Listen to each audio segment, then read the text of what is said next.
2002, things have continued to go well. Just a few of the many things he has completed would be noteworthy, but in bulk, his accomplishments are absolutely staggering. To date, DC has 2 novels published and a movie introduced at the Sundance Film Festival, and has millions of views on his YouTube videos. He'd be seen in commercials, including Allstate, and some parts in TV, including Community and 30 Rock. It didn't all just fall into place without him having to make some hard decisions, however. In the spring of 2002, Pierson received his acceptance letter into New York University, a moment fondly remembered by his teacher, Suzanne Eiler.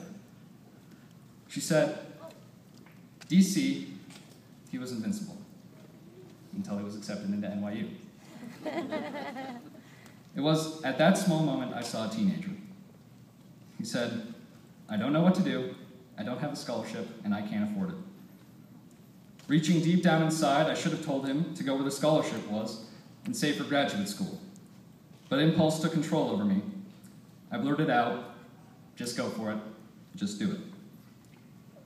This is the chance of a lifetime, and you may never get to have one again. Figure out the finances later, and just go for it. DC took this advice to heart and soon traveled to New York to pursue his degree in creative writing at NYU, where he met Donald Glover, Dominic Durkis, Megan McFadden, and Dan Ekman, the 4 other members of the sketch comedy group Derek. Pierson said that the group never really performed live as a sketch comedy group. However, he said, we mostly made videos on the internet. We all came from a background of performing live sketch comedy, and we really enjoyed it.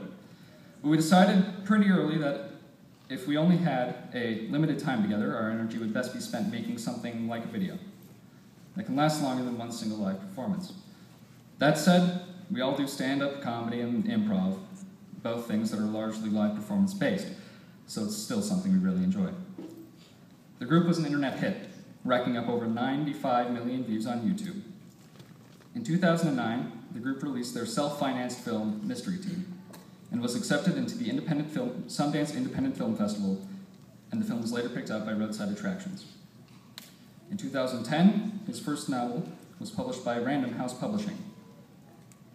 The name of the novel is The Boy You Couldn't Sleep and Never Had To. His second novel, Crap Kingdom, sorry if that offended any of you, is scheduled for release sometime in 2013. DC said he always liked to read, but does not remember when he thought it might be fun for others to write things for other people to read. He said it was pretty early on that he discovered this. In 3rd grade, we had a Thanksgiving-themed project. We were all giving a drawing of a turkey, and we were supposed to decorate it. I mentioned to my mom that I'd like to write a poem, like The Nightmare Before Christmas. But for Thanksgiving, to go along with my decorated turkey. Then I quickly backed off, realizing that that would be, extra work.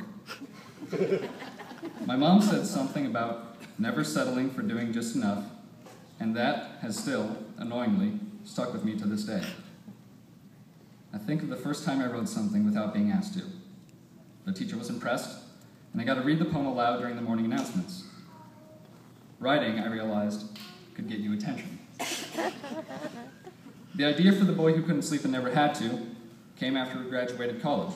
He said, the idea of a kid who has no biological need for sleep, which is part of the premise of the book, had been with me since high school. A friend of mine, she liked my short stories and challenged me to write something longer, like a novel. I replied that I would like to do something like that someday. She said something along the lines of, a lot of people say that, but not a lot of people ever do. Thus triggering that turkey poem, do more work than you necessarily have to thing again. So I wrote a book. DC shows that tenacity and hard work, anything can come true.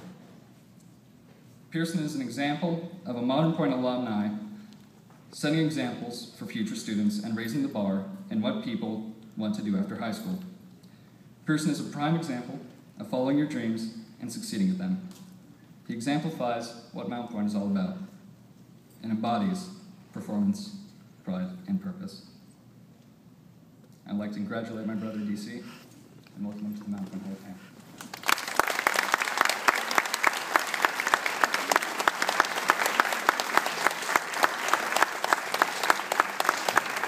Whoa, wow, that's loud. Hot mic. That money from Fry's was for college? I didn't know that. I spent it. Matthew's talking a lot about a lot of my accomplishments. He forgot to mention all the work I've done in comprehensive accountability frameworks, but that's okay. I also didn't prepare any remarks. I didn't know we were going to be speaking, but I wrote some really quickly while I was sitting in the seats. Mountain Point is a really amazing school. It's tough when you go here to appreciate what an amazing school it is, because you go here. And it's high school, so come on, you know what I mean? But it really is a tremendous place. And the Mountain Point Theater Company is a marvelous, marvelous program. Again, I agree. I agree. It's hard to appreciate because if you're a part of it, because you just think, oh, this is just high school, we're just doing plays. Every school does plays. No, this place is unique, and the theater company is unique, and I would like to highlight and thank Mrs. Suzanne Eidler for, as Matthew mentioned, many things, but encouraging me to go away to New York, and that ended up sort of creating my career. If that hadn't have happened, my life would be totally different. And so when you talk about teachers making a difference, she literally made that difference, like right there. And just really quickly, also Miss Boatwright, Mr. K.R. Scott, Miss Duncan, Mr. Quinn, teachers that aren't here anymore, like Jeff Rollins, Jamie Feynman, Michelle Woodman, all of whom worked in the theater department. And yeah, it's a really great program. If you are a fan of the school and a booster of the school, I would encourage you to support that program with as equal a plum as you support football or baseball, and all those things are great. But the theater company is also something that really exists nowhere else, especially at no other public school. It's a really marvelous thing, and yeah, this school is amazing. I'm more emotional than I was going to be. And Eidler really did say that thing to me about, like, just go, you'll figure it out. I also just want to thank Mountain Point and its history of intelligent, attractive female English teachers for inspiring my lifelong love affair with impressing girls with writing. It really works. Think about it. To Mr. Ian Moses, who I really didn't get to know too well in my time here, but I've been pleased to get to know better in the process of doing this. He's really a treasure. You guys are lucky. Principal Kipper has been super nice and seems to be doing an amazing job, judging by what everybody says. And I would also just like to, I'm really honored to be honored amongst all these nominees, and also the, not nominees, honorees, and all the ones from last year as well. But in particular, I wanted to just highlight again Captain Pixler.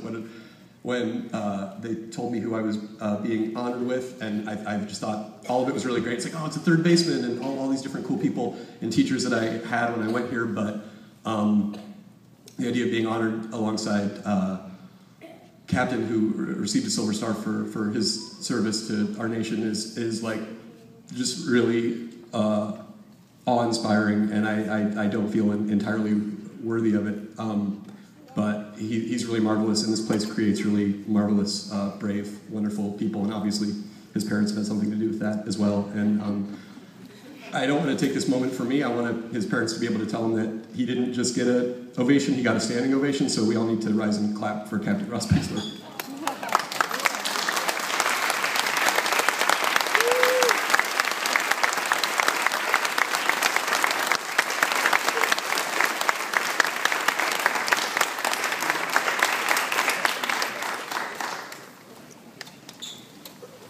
Tough act to follow. But if you do any more movies, your brother and I co-starred in Awesome 80s Prom. And he was really good and I was okay, so a little cameo.